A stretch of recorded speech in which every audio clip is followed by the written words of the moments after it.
Morning show at Sports Radio 92.9 The Game from the Kia Studios. John and Hugh on this very busy Thursday. We are excited to have in studio with us the head coach of the Atlanta Legends, Brad Childress, the offensive coordinator, I think you know, Michael Vick, as we talk about the new football team in town. Matter of fact, you can get tickets right now and secure your spot at atlantalegends.com. That's atlantalegends.com. And we're going to even do one better by giving a fan a chance to get a ticket prize pack right now. And the first caller to 404-741-0929 who calls in and tells us what the new league is called the AAF, and the first person that could tell us what AAF stands for, we mentioned it in the opening segment, will win a ticket prize pack. And again, you can go to atlantalegends.com to secure your tickets. And the season will begin, as we talk Coach Childress, right after the Super Bowl. Now, we've had a lot of leagues come in and out, and we know this over the course of time in spring football. What's going to make this one different?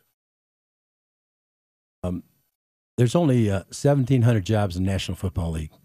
And there's 70,000 football players in college right now. So whether they just missed, they're an inch too short or a tick too slow, this is going to be a great opportunity, whether it's a first chance or a second chance. We know where these guys want to go. And my experience is that if you can give somebody something that'll push them on coaching-wise and get them to stay another week, another month, another year, or move them up, that's valuable. So I think we'll have a rapt audience. I think we'll have a great nucleus of guys, especially with the hotbed of football that Atlanta is. We're going to find some guys that can play, and if we had our way, all 50 of those guys would move on. We're a complementary league to the NFL. We're not trying to compete with the NFL, but certainly there's no developmental leagues anymore. And this is one of them. That's what I was about to ask you, Coach. You're looking at this. You're basically looking at this as kind of being a feeder system for the NFL. So those guys who, like, you always hear guys talk about getting caught up in the numbers crunch. So this would be a perfect opportunity for a guy who maybe has the ability, but he didn't make the 53-man roster. So he's going to have a chance to get here, work on his skills, and then maybe move back up. Which exactly, Hugh, which is huge because, you know, if you get on a practice squad, and you've seen practice squad guys, NFL teams carry 10 people. I go back to a guy like A.J. Feely. He needed to play the game, and we were this close to sending him to NFL Europe to play. There's no place that somebody can further their playing. You can get so much sitting and watching, but then somewhere you have to play the game. And I think these 10 games, there'll be plenty of tape there. You know, in that other league, you can get better by free agency, you can get better by drafting people. Now you're going to have to look at our league and see if there's somebody that trips your trigger in terms of playing there. And you know what, thinking about that now, Coach, because the big knock on quarterbacks nowadays, especially ones that get drafted and the ones that go in the later rounds, there's not enough reps to go around. Because when you talk about the fact that the starting quarterback gets the most reps, and then the second stringer, he gets a certain amount of reps. That third string guy, that fourth guy, he doesn't really get a look, so he doesn't get a chance to develop. So, in essence, this will be a great opportunity for some of these young quarterbacks who don't get the chance to play at the next level. A great opportunity. And like I said, backups, you know, have to be a special kind of guy because they're getting minimal reps, but they're one throw away or one play away from getting in a game. You can get exposed that you maybe like really, that guy Peterman from Buffalo. It happens, or you can be a guy like Nick Foles who steps in and leads somebody on to the Super Bowl. So there's a premium on playing the game, not just watching it, not just studying it. People want to see you play it before they throw in with you. We're talking with Brad Childress, head coach of the Atlanta Legends, and Michael Vick, an Atlanta Legend himself, here in studio about the new football team, atlantalegends.com. Michael, when you coach quarterbacks, we know that you're the greatest running quarterback in the history of the NFL. And you look at running quarterbacks, so the Carson Wentz's or the Deshaun Watsons or the RG3s, who tend to get now banged up a lot when they try and do their game when we don't know about a Lamar Jackson. Is that something as a coach you can offer to a young quarterback who is a dual threat kind of quarterback, possibly going to the NFL, to teach them how to run, how to protect their body, how to stay healthy, and how to have that translate to the next level? Yeah, well, I think it's easy, man. As a young guy, you look at the guys who played the game before you, and it's easy to track, you know, how available they were, you know, throughout their careers. And, you know, you don't want to take away from a guy's game. You want him to, you know, be the best that he can be. You don't want to say, you know, always throw the injury bug out there, yeah, even though it does exist.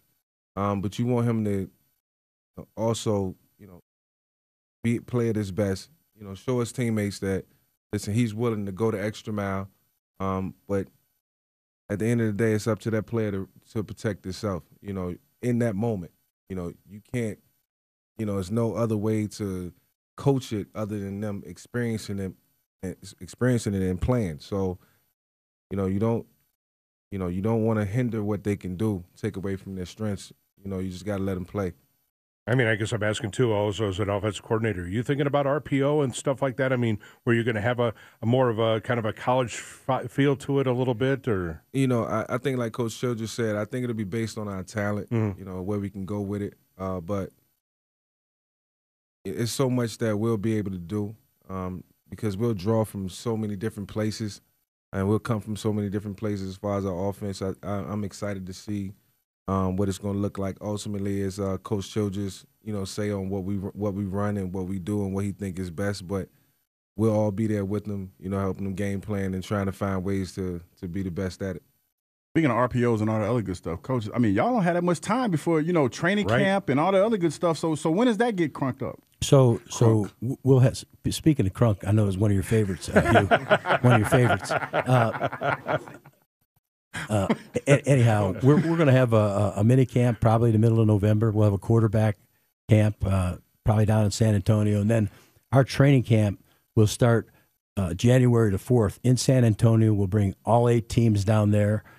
We'll be able to scrimmage against each other. In our division, we'll play everybody twice, and we'll play the Western teams once apiece. So it's a 10-game schedule. And then come back here, as I mentioned, and play, probably come back a week before actually Super Bowl, right after the Super Bowl, and get ready to play on the Saturday after the Super Bowl. Oh, that's pretty quick. That sounds kind of exciting as well. Well, Billy's done a great job. You know, we've signed between 45 and 50 guys already populating our roster, and we've got a great area, as I said. I think what's going to be exciting for the fans is that you get to see some local names here, some people that you've maybe followed at Georgia or Georgia Tech or Clemson or South Carolina. Anybody you can announce now or yet or no? Or I'd rather not. I'd rather keep that under my hat right now. But, you know, there's going to be some of those guys that you recognize and you have a rooting interest for. Oh, yeah, as you do, please contact us. We'd be loved to be able to tell the fans who they can go see, because I think that's one of the things too. You talk, Michael, is that and some fans go, okay, we're not going to know anything. But you're going to know a lot of these guys. No, you should. I mean, I think that's a big part of it. Some of these guys, everyone won't know them, but they'll have some collegiate background. They'll be them played somewhere where you've heard their name before. I think that's what's really going to help the league get off to a good start. And you know what, Coach? I know we're sitting here with your head coach, offensive coordinator. Who's the defensive coordinator, and what type of defense are you trying to run? It's a good question, Hugh, because I'm a